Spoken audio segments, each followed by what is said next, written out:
चलते हैं श्रीमद् भागवत महापुराण।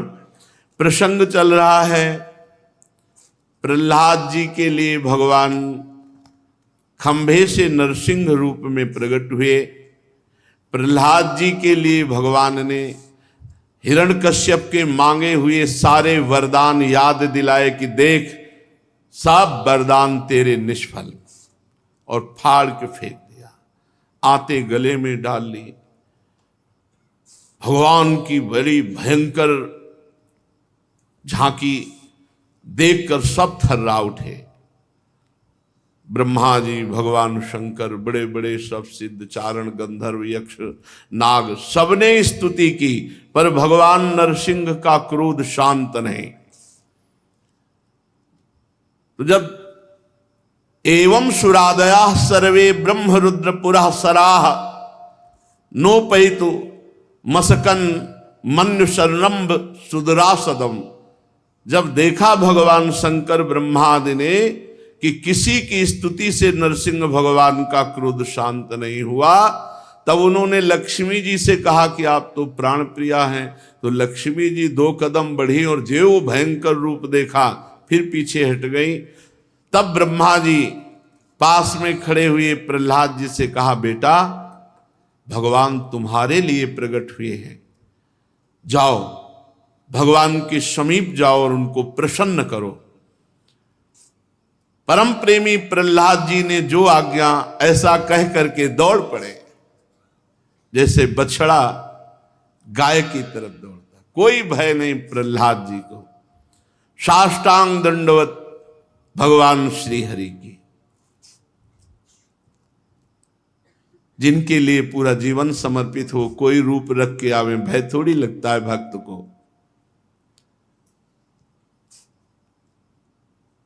उपेत्य भुवि कायेन ननाम विदितांजलि, साष्टांग प्रणाम करके मस्तक पर ऐसे हाथ जोड़कर खड़े हो गए। भगवान ने प्रहलाद का हाथ पकड़ा। सिंहासन पर विराजमान थे त्रिभुवनपति हिरण्यकश्यप के। भगवान ने प्रहलाद जी को अपनी गोद में बैठाला और दुलार कर रहे हैं, जीभ से चाट रहे हैं। सा तत्कर स्पर्श धुताखिला शुभ, सपद्यभिव्यक्त परमात्म दर्शन, तत्पाद पद्मं हृदि निर्वतो दधौ, तनु क्लिन्न हृदय सुलोचन। आहा, भगवान बड़े भाव में निमग्न हो रहे हैं स्वयं। जैसे वात्सल्यमयी मां, ऐसे नरसिंह भगवान दुलार कर रहे हैं। दाहिना कर कमल प्रहलाद जी के सर पर है, जिह्वा से चाट रहे। जे ही भगवान का कर कमल स्पर्श हुआ, सात तत्कर स्पर्श धुता खिला शुभा, जितने शुभ अशुभ थे सब भस्म हो गए। और शपद्य अभिव्यक्त परमात्म दर्शन, जो परमात्म तत्व का बोध है प्रहलाद जी को हो गया। तत्व बोध ये अत्यंत दुर्लभ बात होती है। ये होता है, बिना इसके पूर्णता नहीं मानी जाती। तत्व ज्ञान होना अलग बात है, तत्व बोध होना अलग बात है। प्रहलाद जी के सर पर जे भी भगवान का कर कमल, ते ही समस्त शुभ अशुभ भस्म हो गए और उनको परमात्म दर्शन, तत्व बोध हो गया। भगवान के तत्व का बोध होना ये बड़ी दुर्लभ बात होती है। भगवान का दर्शन तत्व बोध ही कराता है। मम दर्शन फल परम अनुपा, जीव पाव निज सहज स्वरूपा। मेरे दर्शन का यह फल है कि जीव अपने सहज स्वरूप आत्मबोध को प्राप्त हो जाता है। अब तो प्रेमाश्रुधारा बह रही है श्री प्रहलाद जी की। पुलकित है शरीर, गोद में बैठे हैं इसलिए ऐसे भगवान को देख रहे हैं निर्निमेष नयनों से, जैसे छोटा बच्चा अपनी मां को देखता है। प्रहलाद जी भगवान की स्तुति करने लगे।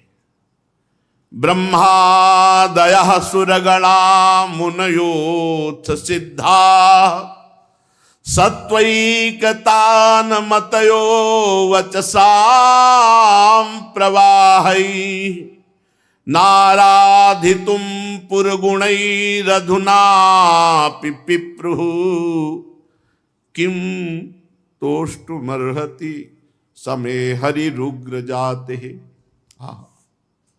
प्रभु,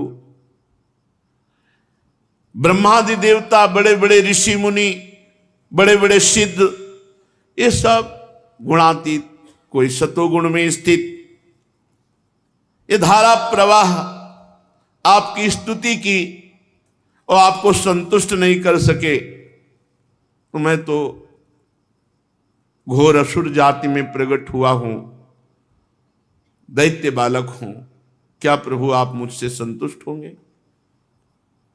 मैं समझता हूं मन्ने धना विजन रूप तपः श्रुतौजस तेजः प्रभाव बल पौरुष बुद्धि योगः नराधनाय हि भवन्ति परस्य पुंसो भक्त्या तुतोष भगवान गजयूथ पायः। भक्त्या तुतोष भगवान गजयूथ पायः। मैं समझता हूं कि प्रभु आप धन से संतुष्ट नहीं हो सकते, आप कुलीनता से भी संतुष्ट नहीं हो सकते, आप रूप से, तपस्या से, विद्या से, ओज से, तेज से, प्रभाव से, बल से, पौरुष से, बुद्धि से, योग से भी आप इनसे संतुष्ट नहीं हो सकते। परंतु भक्त्या तुतोष भगवान गजयूथ पाया, आप भक्ति से तो गजराज पर भी प्रसन्न हो गए। भक्ति से, भक्ति का स्वरूप क्या है? मेरे प्रभु, बस सिर्फ मेरे प्रभु। उत्तम भक्ति का स्वरूप हमारे माई श्यामाजू को राज, मेरे तो गिरधर गोपाल दूसरो न कोई, मेरी महारानी श्री राधा रानी। अनन्यता, एकमात्र प्रभु का अखंड चिंतन, एकमात्र प्रभु का अनन्य आश्रय, अन्य आश्रय छूटा। गजेंद्र ने जे ही हरि का अनन्य आश्रय लिया, बोले आप संतुष्ट हो गए। यदि उत्तम कुल ब्राह्मण कुल में जन्मा हुआ है और वो ब्राह्मणत्व के 12 गुणों से युक्त भी है, पर वो भगवान का भजन नहीं करता, तो प्रहलाद जी कह रहे हैं मेरी मान्यता है उससे श्रेष्ठ वो है जो भगवान का आश्रय लेकर मन वचन कर्म से भगवान का भजन करता है। बहुत ध्यान देने योग्य बात है। घमंड न करो अपने कुल का। उत्तम कुल में जन्मे हैं, ब्राह्मणत्व के सब गुण हैं, लेकिन भगवान से विमुख है, तो उससे श्रेष्ठ वो है जो भगवान के चरणों का आश्रय लेकर भगवान से मन वचन कर्म से जुड़ा हुआ है। बहुत सुंदर बात है। हे सर्वशक्तिमान प्रभु, अपने स्वरूप के साक्षात्कार से ही आप परिपूर्ण हैं। आप आप्त काम है, पूर्ण काम है, किसी की पूजा की जरूरत आपको नहीं है। कोई क्षुद्र पुरुष थोड़े धन से, थोड़ी सामग्री से पूजा करे तो आपका क्या फर्क पड़ता है? अनंत ब्रह्मांड एक क्षण में आपने उत्पन्न कर दिए, तो थोड़े वाले भोग से, सोना चांदी से भगवान प्रसन्न होने वाले हैं क्या? प्रभु, पर जब कोई भाव में भरकर थोड़ी भी, उसकी कोई कीमत नहीं, जैसे एक तुलसी दल है, 2-4 फल है, एक चुल्लू जल है, कुछ थोड़ा सा, आप उसे बहुत भाव में भर करके स्वीकार करते हैं। जब कोई भावुक भक्त कोई भी वस्तु समर्पित करता है, ये वस्तु हमारे प्रभु के लिए। भक्ति की एक वृत्ति होती है कि वो किसी भी वस्तु को, अच्छी वस्तु को देखे, वो तत्काल प्रभु के पास उसकी वृत्ति जाती है। उसके मन में ये चीज प्रभु को पवाई जाए, इसे भाव कहते हैं। जैसे एक दिन चोखा मेला जी बाजार जा रहे थे अपने घर के लिए सब्जी लाने, तो वहां देखा कि बड़े बड़े केले पके हुए। उनका अरे ये तो विट्ठल भगवान के लिए बहुत सुंदर रहेंगे। ये भाव होता है भक्त का, ये विट्ठल भगवान के लिए बहुत सुंदर रहेंगे। सब पैसे लगा के केले खरीद लिए। अब मंदिर में गए तो दरवाजे के अंदर प्रवेश ने बाहर से कहा कि इन केलों का ठाकुर जी को भोग लगा दो। हे तुम्हारे केले, वो चतुर्वर्ण में पैदा हुए थे, महाभागवत तिरस्कार कर दिया गया उन्हें। हटो, अरे उनका ठाकुर जी ने स्वयं कहा हमारे हृदय में कि हम केले खाएंगे, इसलिए हम केले खरीद के लाए, आप इनको भोग लगाइए। धक्का मार के हटा दिए गए। बड़ा दुख हुआ। भावुक भक्तों का हृदय बड़ा कोमल होता है, बड़ा दुख होता है। एकांत में गए, कमरा बंद कर लिया और रोने लगे और कहा कि जब हम तो सब्जी लेने गए थे, आपने क्यों प्रेरित किया? आपने ही प्रेरित किया, प्रेरित करके मंगवाया, इसके बाद धक्का मार करके तिरस्कार करवा दिया। तिरस्कार कर तो हमें कोई दुख नहीं, तो हमको ऐसी जाति में ही क्यों पैदा किया जिसके हाथ से आप नहीं पा सकते? और जब नहीं पा सकते तो आपने भोग की प्रेरणा क्यों दी? और रुदन करने लगे। इधर ठाकुर जी का शयन हुआ। जीवी शयन हुआ, रात्रि हुई, ठाकुर जी स्वयं चल कर गए। दरवाजा खटखटाया। मेरी गंभीर वाणी भगवान की, चोखा मेला जी दरवाजा खोलिए, देखिए कौन आया है। देवी दरवाजा खोला तो देखा भगवान, श्याम वर्ण की कांति, कमल नयन, बड़ा सुंदर रूप। अरे सब दुख भूल गए भगवान के चरण पर। भगवान ने कहा ये प्रणाम नमस्कार बाद में करना, मुझे बहुत भूख लगी, पहले केला पवा। वो ज्यों के त्यों ऐसे ही केले रखे थे। प्रभु बोले नहीं, अपने हाथ से छील के पवाओ, छील के पवाओ। प्रभु गोद में बैठ के पा रहे। केला पाया और कहा ये 4 केले हमारे पीताम्बर में बांध दो, रुक्मिणी जी को पवाएंगे। विट्ठल भगवान के पार्श्व में ही रुक्मिणी जी विराजमान है।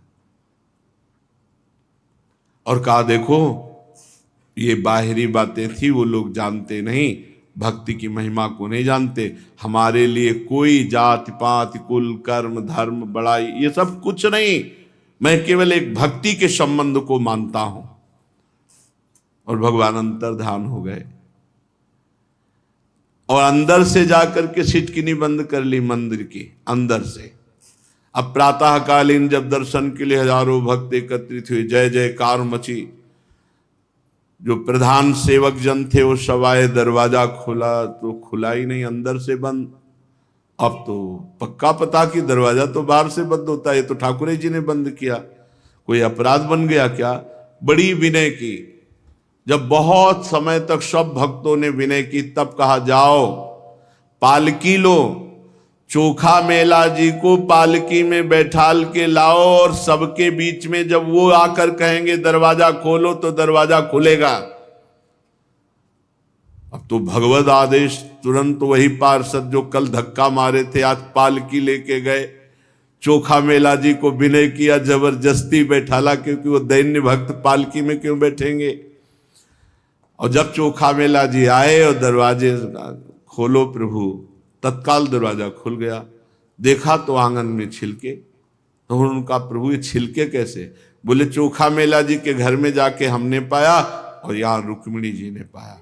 भाव, भगवान भाव स्वीकार करते। प्रहलाद जी कहते हैं कि कोई कितने भी अच्छे अच्छे पदार्थों से पूजा करे, घमंड रखे कि मैं भगवान को 56 भोग लगाता हूं, भगवान एक भी चीज नहीं स्वीकार करेंगे। और दीन होकर के भाव से भगवान को कुछ भी, एक चुल्लू जल, एक पत्ता फल पुष्प, कुछ भी, पत्रम पुष्पम फलम तोयम ये में भक्ता प्रेक्षति, तत्काल भगवान उसकी पूजा स्वीकार कर लेते। तत्काल भगवान जो पूजा स्वीकार करते हैं तो भक्त की उज्ज्वलता बढ़ती है। जैसे अपने मुख का सौंदर्य दर्पण में दिखने वाले प्रतिबिंब को सुंदर बना देता है, वैसे ही भगवान के प्रति जो जो भाव किया जाता है वो सब लौटकर अपने ऊपर आ जाता है। इसलिए सर्वथा हे प्रभु मैं अयोग्य हूं, प्रहलाद जी कह रहे। यही भक्ति की महिमा है।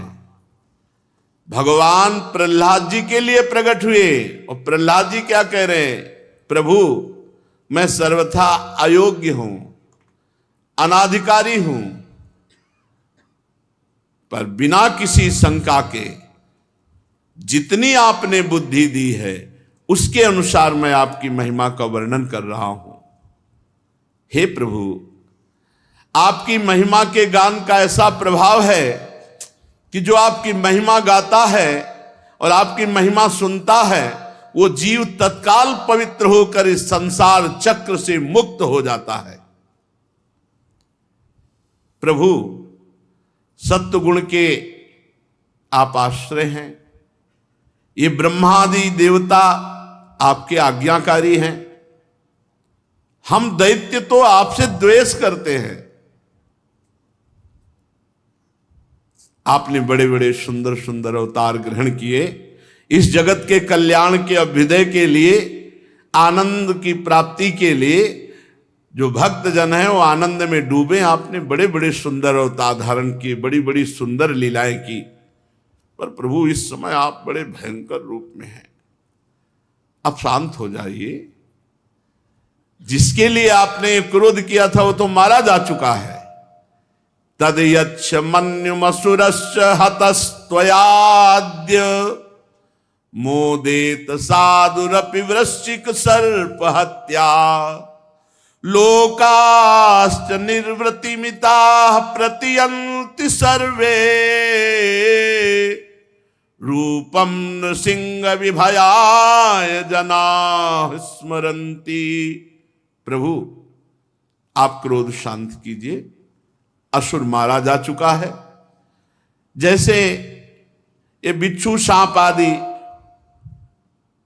जब मरते हैं तो सज्जन पुरुष सुखी होते हैं, वैसे ही ये दुष्ट दैत्य मारा गया, इसका संहार हुआ। इससे संत जनों को, सज्जन पुरुषों को बड़ा सुख मिला।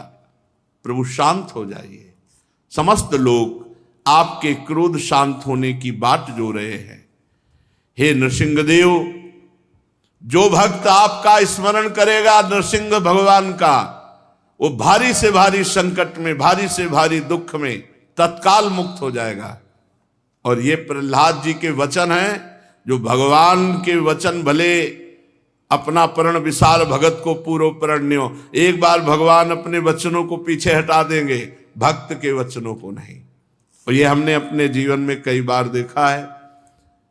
जहां हमें कहीं ऐसी समस्या, ऐसी विपत्ति नजर आई, भय नजर आया, क्योंकि बच्चापन से भगवान के मार्ग में है, तो गुरुदेव ने सिखाया था, तो वो तुरंत स्मरण करते, नारायणानंत हरे नृसिंह प्रहलाद बाधा हरे कृपालो। बस इतना ही, बार बार नारायणानंत हरे नृसिंह प्रहलाद बाधा हरे कृपालो। तत्काल हमने इसका प्रभाव देखा है।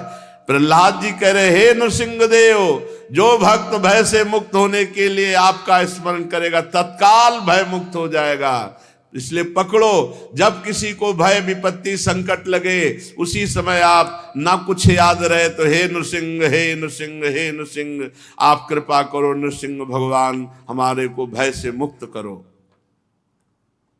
हे परमात्मन, आपका मुख बड़ा भयावना है, आपकी जीभ लपलपा रही, आंखें बड़ी भयंकर, भौं चढ़ी हुई, ये पैनी विकराल दाढ़े, आंतों की माला, खून से लथपथ गर्दन के बाल, बर्छी की तरह सीधे खड़े कान, दिग्गजों को भयभीत कर देने वाला सिंहनाद, शत्रुओं को पकड़कर नखों से विदीर्ण कर देने वाला आपका ये कर कमल, मुझे कोई भय नहीं आपसे। प्रहलाद जी कह रहे हैं मुझे आपसे कोई भय नहीं। दीन बंधु, एक भय है, मैं भयभीत हूं तो केवल इस संसार चक्र में पिसते हुए जीवों को देखकर। मुझे आपसे कोई भय नहीं, नरसिंह रूप से कोई भय नहीं। दीन बंधु, ये कर्म पास में बंद करके जो जीव माया में पिस रहे हैं, इनको देखकर मैं भयभीत हूं। मेरे स्वामी, आप प्रसन्न होकर मुझे कब इस संसार चक्र में बंधे हुए जीवों को मुक्त होते देखेंगे? कब ऐसी कृपा करेंगे कि सब मुक्त हो जाए? देखो भक्त का, सब आनंदित हो जाए, सब माया मुक्त हो जाए। आप मोक्षाधिपति हैं। हे अनंत, ये जीव जिन जिन योनियों में गया, सभी योनियों में प्रिय के वियोग और अप्रिय के संयोग से होने वाली आग में जलता रहा। उन दुखों को मिटाने की दवा है आपका नाम, आपका चिंतन। वो जीव भूल कर कभी इधर नहीं लगा, वो दुख रूप संसार में ही भागता गया। जैसे आग लगी हो, अगर पीछे लौट आवे तो बच जाए, पर आगे ही बढ़ता चला जाए, ऐसे जीव अज्ञानी संसार रूपी आग में जलने के लिए उधर जा रहा है। संसार की तरफ पीठ करके भगवान की तरफ नहीं बढ़ रहा है, भगवान की तरफ पीठ करके संसार की तरफ बढ़ रहा है। ये अपनी आत्मा आपको भूल करके ये अतिरिक्त सबको प्यार कर रहा है। आपकी सेवा भक्ति को छोड़ करके इस संसार में आसक्त हो रहा है। प्रभु, आप ही हमारे प्रिय हैं, आप ही हमारे सुहृद हैं, आप ही हमारे हितैषी हैं, आप ही हमारे परम आराध्य हैं। ब्रह्मा जी के द्वारा गाई हुई आपकी लीला कथाओं का गान करता हुआ, आपका चरणामृत पान करता हुआ, आपका नाम जप करता हुआ, मैं तो इस माया से नहीं डरता।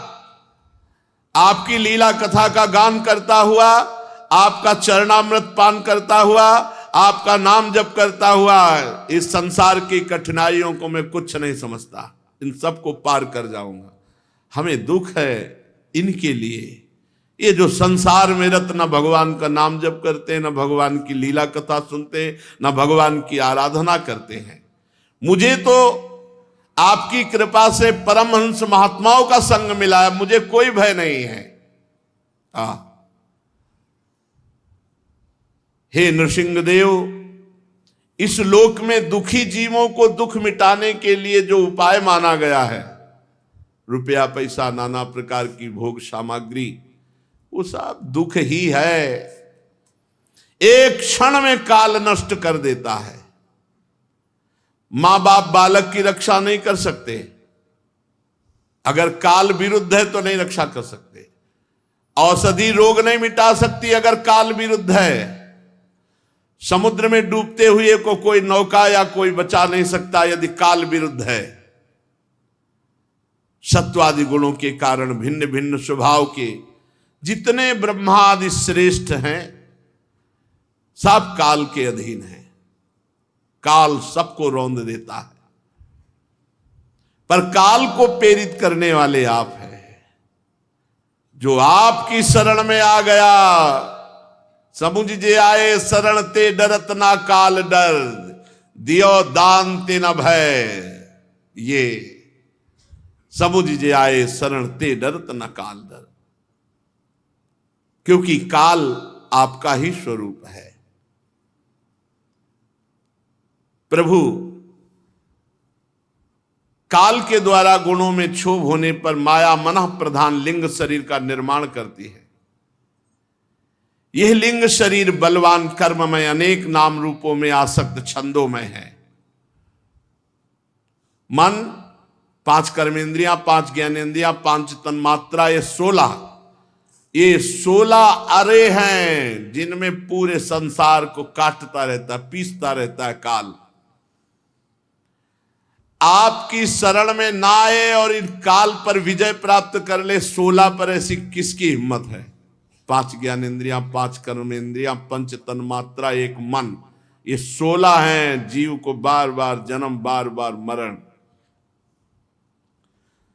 शक्तिमान प्रभु इन 16 संसार चक्र में डालकर काल ईंख के समान जैसे गन्ने में पेरा जाता है, ऐसे सबको पेर रहा है। आप अपनी चैतन्य शक्ति जिसके ऊपर जागृत कर दिया, उसकी बुद्धि इन 16 से बचा लेती। 5 कर्मेंद्रियां, 5 ज्ञानेंद्रियां, शब्द, स्पर्श, रूप, रस, गंध, ये और 1 मन, ये 15, 1 16, 16 से बचा लेते हैं भगवान। ये संसारी लोग बड़े बड़े संकल्प बनाते हैं, बड़ी बड़ी कामनाएं करते, पूरा जीवन इसी भोगों में। कुछ ऐसे हैं जो स्वर्ग के लिए बड़े पुण्य, तो मैंने दोनों को देख लिया, मृत्यु लोक के भोग और स्वर्ग के भोग।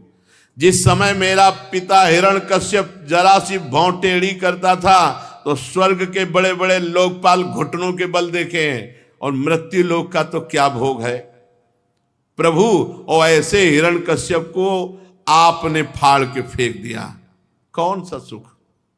इसलिए ब्रह्मा की आयु, लक्ष्मी, ऐश्वर्य, इंद्रिय भोग, ये सब आपसे विमुख प्राणी को मिल जाए तो भी उसको शांति नहीं मिलने वाली। बैठा लो दिमाग में, जितनी ब्रह्मा की आयु है उतनी 2 परार्ध की आयु हो, सब लक्ष्मी, ऐश्वर्य, वैभव, भोग सामग्री मिल जाए, वो भगवान से विमुख है, भजन नहीं करता, तो उसको कभी शांति प्राप्त नहीं हो सकती। ये विषय भोग सुनने और देखने में अच्छे लगते हैं, और भोगने के बाद जो ग्लानि, जो जलन होती है, पर ये नाली का कीड़ा जैसे नाली में ही जीना चाहता है, ऐसे विषयी पुरुष विषय भोग में ही जीना चाहता है। और ये शरीर है अगणित रोगों का स्थान। भोग भोगोगे, शरीर में विविध प्रकार के रोग होंगे, तृष्णा, कामना, वासनाएं जलाएगी।